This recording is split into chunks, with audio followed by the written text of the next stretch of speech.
Assalamualaikum warahmatullahi wabarakatuh. Salam sejahtera. Perkenalkan, nama saya Linda Feni Haryati, dosen program studi pendidikan guru sekolah dasar, Fakultas Keguruan dan Ilmu Pendidikan Universitas Mataram. Salah satu mata kuliah yang saya ampu di Prodi PGSD adalah Pendidikan Matematika SD, sesuai dengan kepakaran saya yaitu Pendidikan Matematika. Mata kuliah Pendidikan Matematika SD dengan kode mata kuliah 411119 merupakan mata kuliah wajib pada semester 2 dengan bobot 3 SKS. Adapun deskripsi mata kuliah Pendidikan Matematika SD adalah mata kuliah yang membahas pengetahuan konseptual matematika sekolah dasar. Konsep matematika yang diajarkan pada mahasiswa meliputi himpunan, bilangan cacah, KPK, FPB, pecahan, persen, desimal, bilangan bulat, bilangan real, analisis data, geometri, serta pengukurannya. Muatan materi atau pokok bahasan yang disebutkan merupakan materi-materi yang akan diajarkan di sekolah dasar secara spiral, yang artinya satu pokok bahasan tersebut diajarkan di beberapa jenjang SD namun dengan indikator yang berbeda. Mahasiswa diharapkan memiliki pemahaman konsep yang mendalam mengenai kesemua materi tersebut. Konsep dasar tersebut wajib diketahui dan dipahami lebih baik agar nantinya mahasiswa juga mampu menyelesaikan soal cerita, hingga masalah yang membuat materi tersebut. Setelah mengikuti mata kuliah Pendidikan Matematika SD, mahasiswa diharapkan mampu menerapkan konsep-konsep dan prosedur operasi hitung pada pokok bahasan himpunan dan bilangan, konsep pengolahan data, dan statistik. Mahasiswa juga diharapkan mampu menganalisis konsep pada pokok bahasan geometri, pengukuran, maupun secara mandiri, kemudian membuat soal-soal pemecahan masalah matematis dan solusi yang sesuai dengan standar isi matematika sekolah dasar meliputi himpunan, bilangan dan operasi hitung, pengolahan data, geometri, dan pengukuran. Selanjutnya adalah bahan kajian pada mata kuliah ini.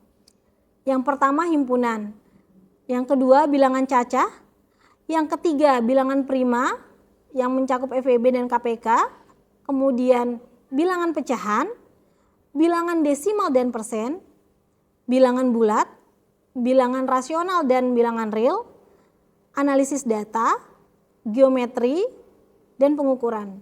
Sistem dan metode pembelajaran yang saya gunakan pada mata kuliah ini adalah metode discovery learning. Saya memilih model discovery learning dengan harapan mahasiswa mampu mengembangkan logika penalarannya, juga mampu meningkatkan rasa percaya diri mahasiswa karena mampu menemukan dan membuktikan sendiri pemahaman yang memiliki konsep tentunya yang lebih mendalam dan bermakna, bukan sekedar hafalan.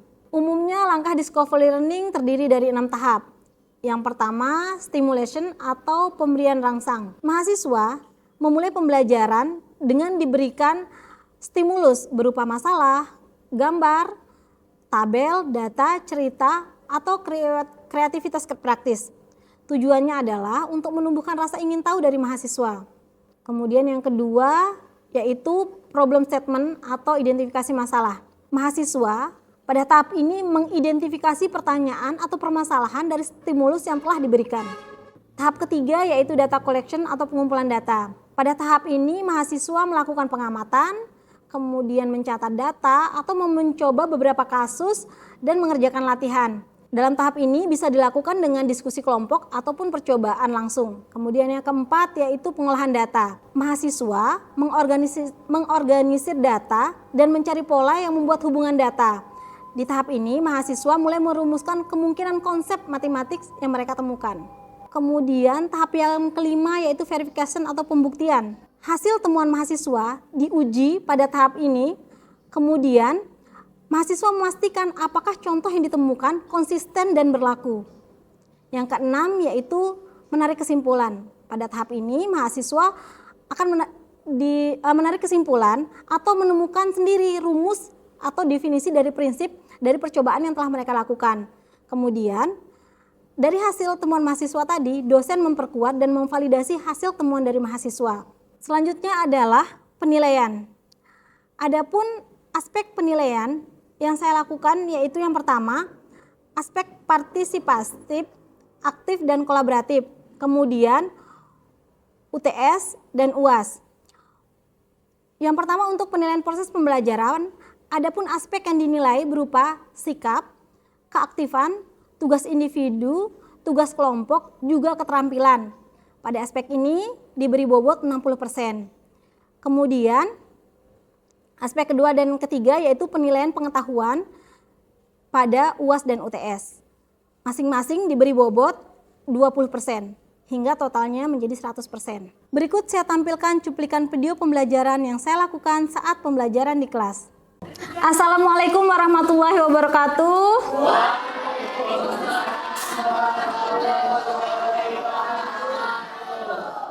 Sehat semuanya?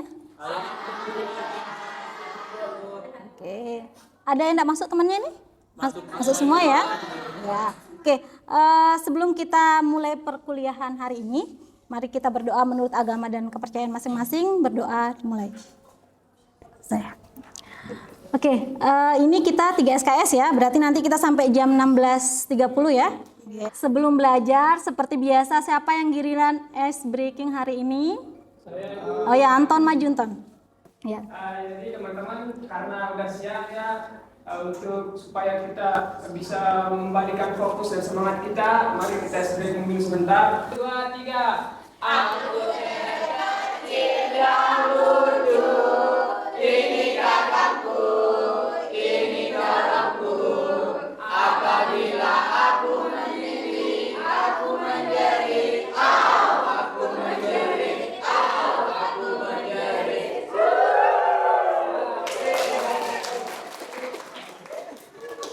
Oke, Anton. Terima kasih, Anton. Ingat yang selalu Ibu katakan sama kalian, kalau kalian sudah meminta siswa maju ke depan, mau dia jawabannya salah, mau dia jawabannya benar, ucapkan terima kasih. Supaya anak itu merasa dihargai, ya. Ingat 3 kata ajaib. Tolong, maaf, dan terima kasih. Oke, ini Ibu ulang-ulang terus supaya kalian nanti calon guru SD ini terbiasa sama anak murid. Tetap itu ya. Jadi usahakan minta tolong maju ke depan. Terima kasih sudah maju, begitu ya. Oke.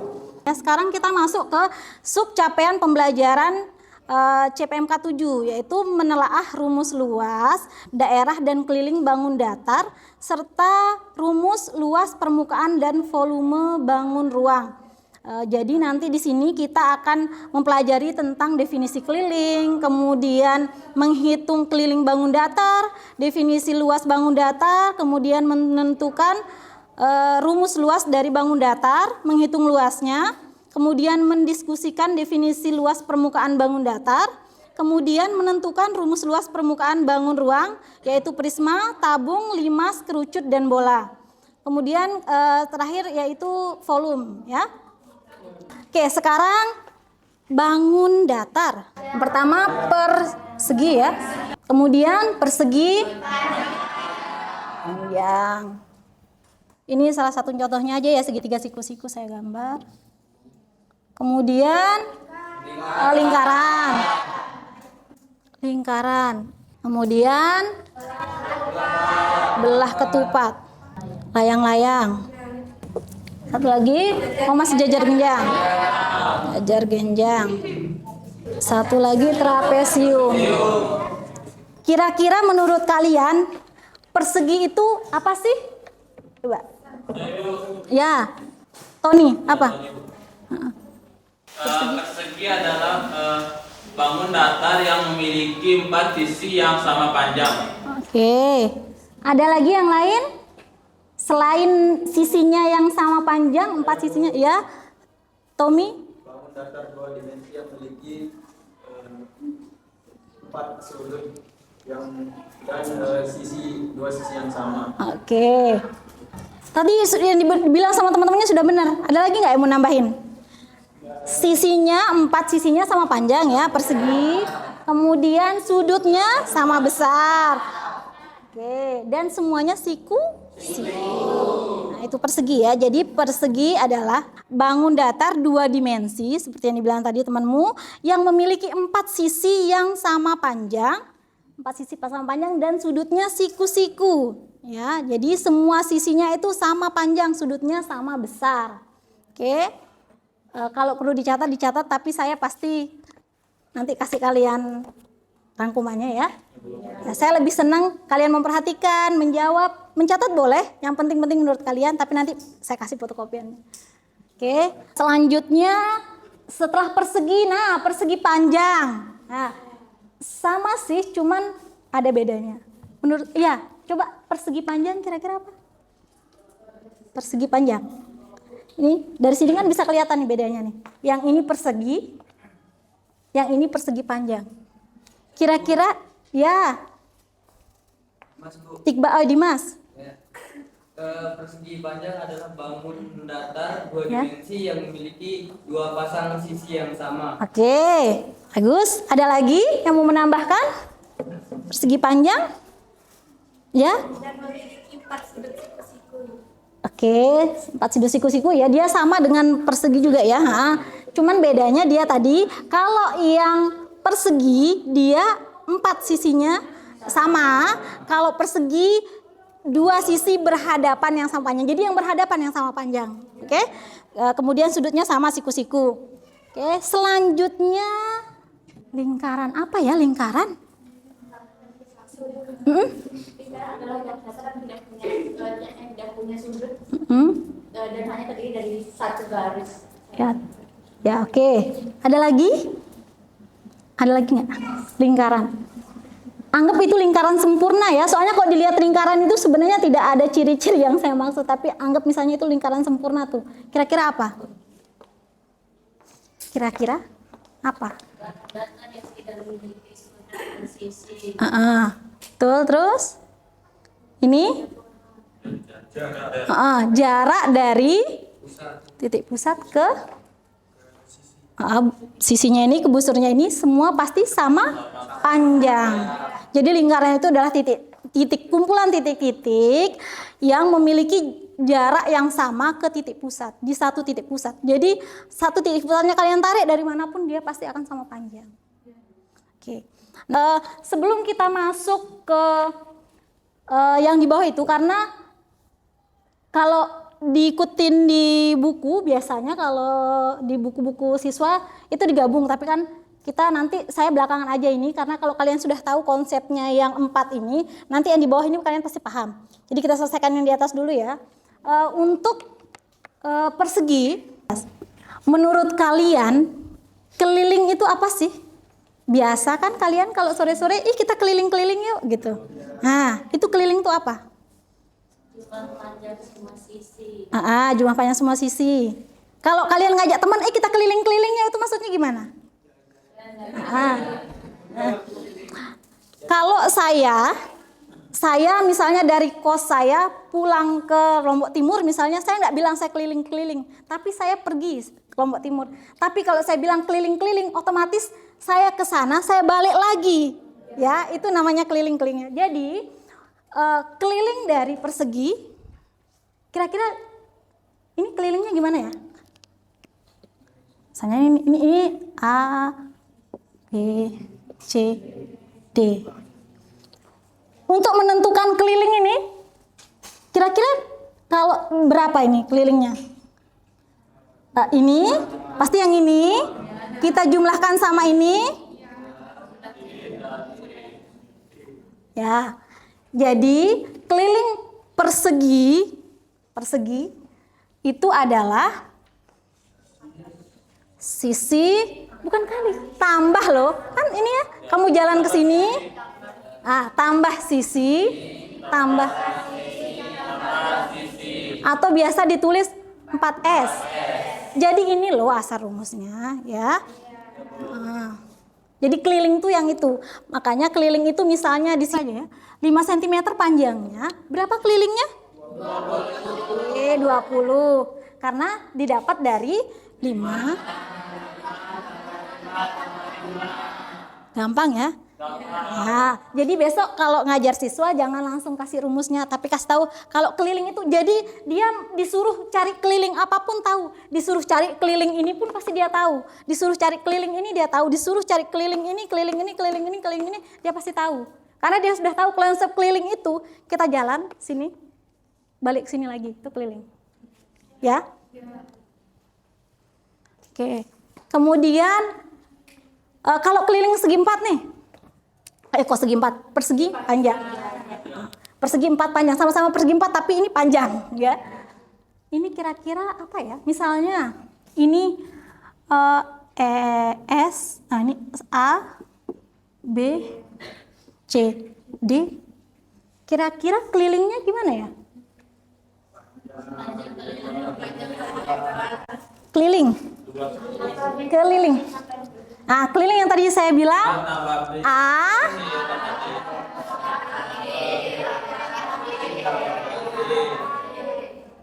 biasa kalau yang panjang itu kita sebut dengan sisi panjang P. Kalau ada yang menentukan mana sih panjangnya, mana lebarnya, mana yang paling panjang, itu yang panjang. Ya, kalau lebar itu yang lebih kecil dari panjangnya. Misalnya ini lebar, berarti yang ini sama ini lebarnya, yang ini panjangnya. Nah, makanya ada kemudian rumus yang biasa kalian dapat di buku itu 2P tambah 2L. Ini keliling persegi panjang. Jadi ingat, munculnya 2P tambah 2L itu dari keliling. Nah, kalian keliling ini. Atau bisa juga ditulis P plus L plus L. Sama ya. Kalau misalnya ini 5, ini 3. Berapa kelilingnya? 16. Sampai sini paham? Nah, jadi besok kalau ingat ngajar anak SD, kasih tahu konsepnya dulu. Jadi dia nemu apapun dia udah tahu, keliling itu enggak perlu P kali L kali apa. Kalau keliling berarti saya harus menjumlahkan semua. Oke? Oke, sekarang kalau segitiga. Ini alasnya biasanya ya, kalau bawah itu alas. Ini tinggi. Segitiga, kelilingnya pasti yang ini sama diagonalnya ini. Tinggi tambah alasnya ini tambah panjang diagonalnya. Itu kelilingnya.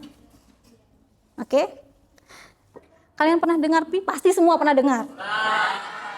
Pi itu berapa sih? 22/14. Benar nggak 3,14? Yakin? Yakin 3,14?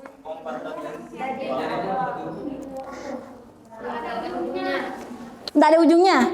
Kalau saya bilang 3,2 boleh? Kalau saya bilang misalnya 3,1567 boleh? Nah, ayo. Pi ini muncul dari siapa? Siapa yang kasih tahu nilai pi segini?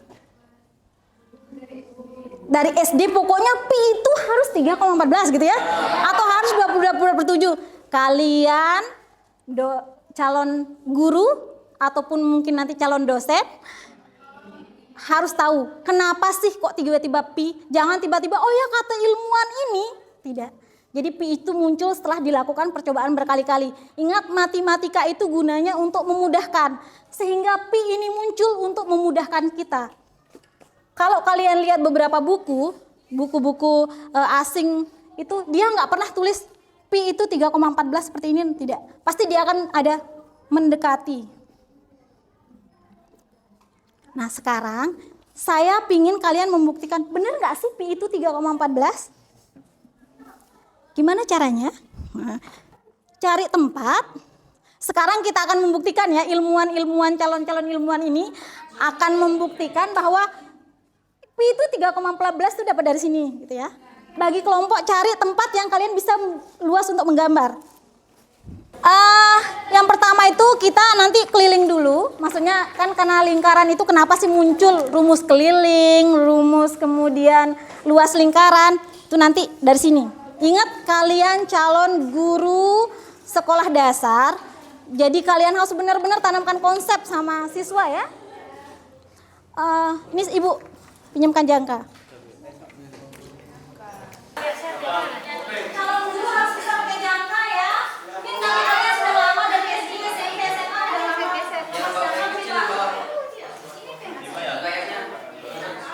terus yang dipegang itu kayaknya. Itu yang ujungnya itu dipegang.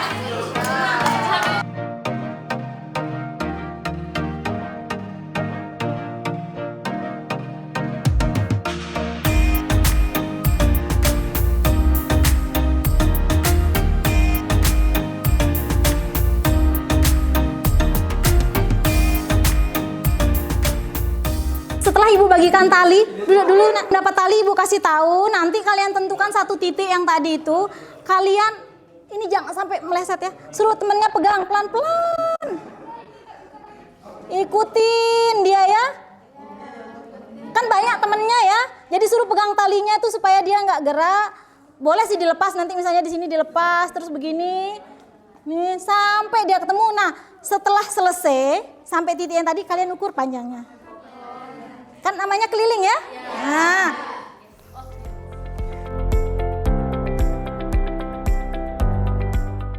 Bagi kelompok yang sudah selesai nanti ditulis di sini ya, berapa kelilingnya ya. Kelompok 5 dengan jari-jari 25, kelilingnya berapa? Coba tulis dulu. Ditulis di sini. Kelompok berapa ini? Nah, kelompok ini. Dengan jari-jari sekian, kelilingnya berapa? Tulis dulu, tulis.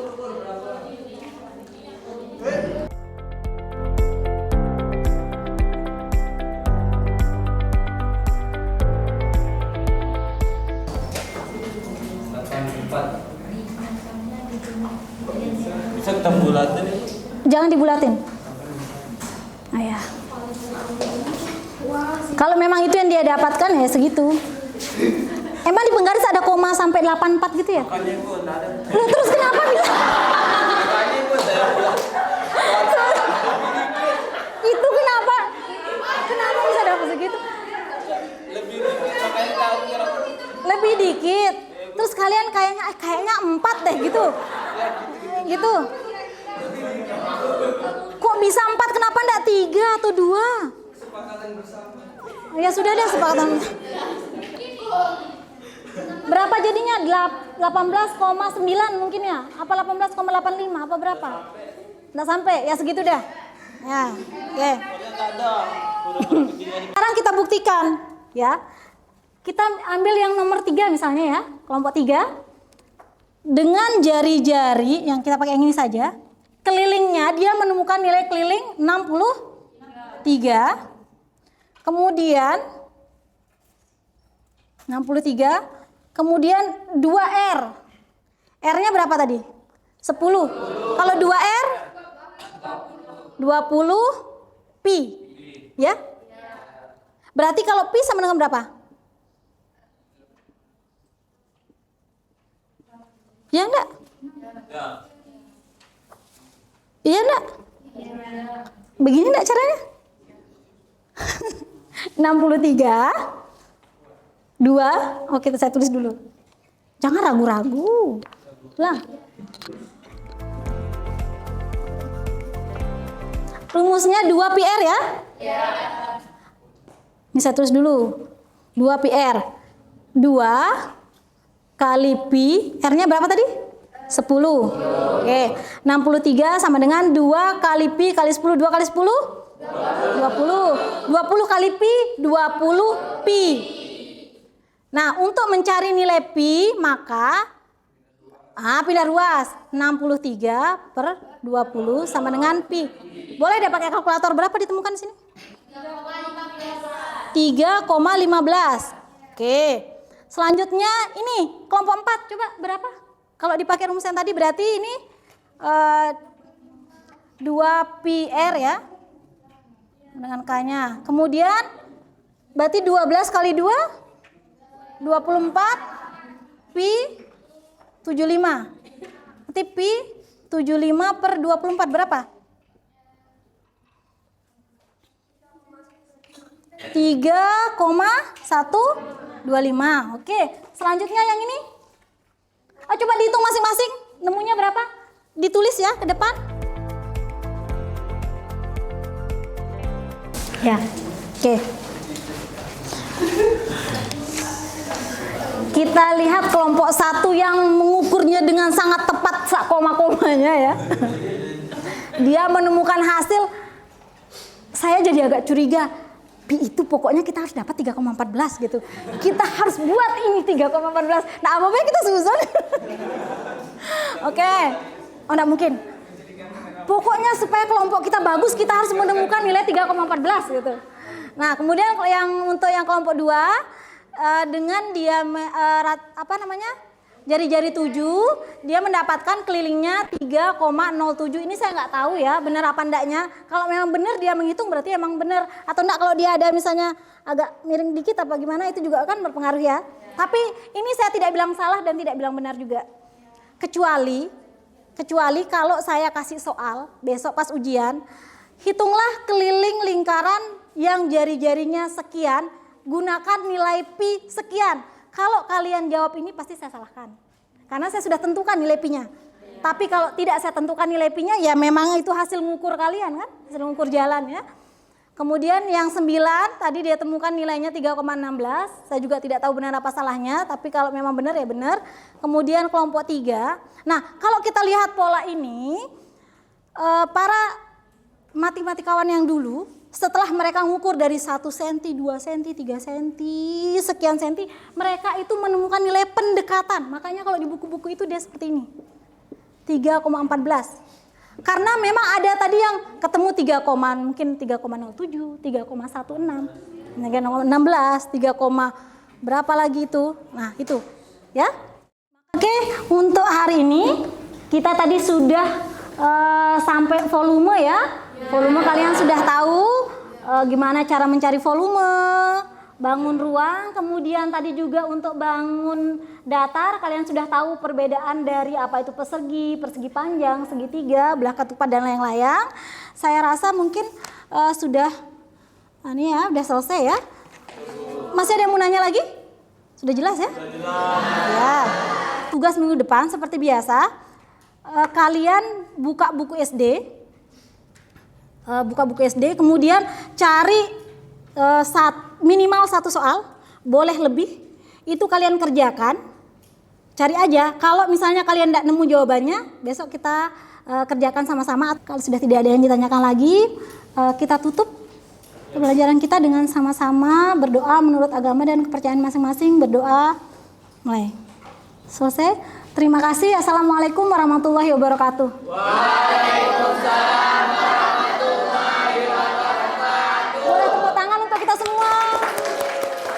Video tadi merupakan cuplikan pembelajaran yang saya lakukan di kelas pada mata kuliah Pendidikan Matematika SD. Dalam pembelajaran, saya selalu mengingatkan kepada mahasiswa calon guru sekolah dasar bahwa pentingnya penanaman konsep matematika di sekolah dasar karena sekolah dasar merupakan pondasi awal untuk pembelajaran selanjutnya.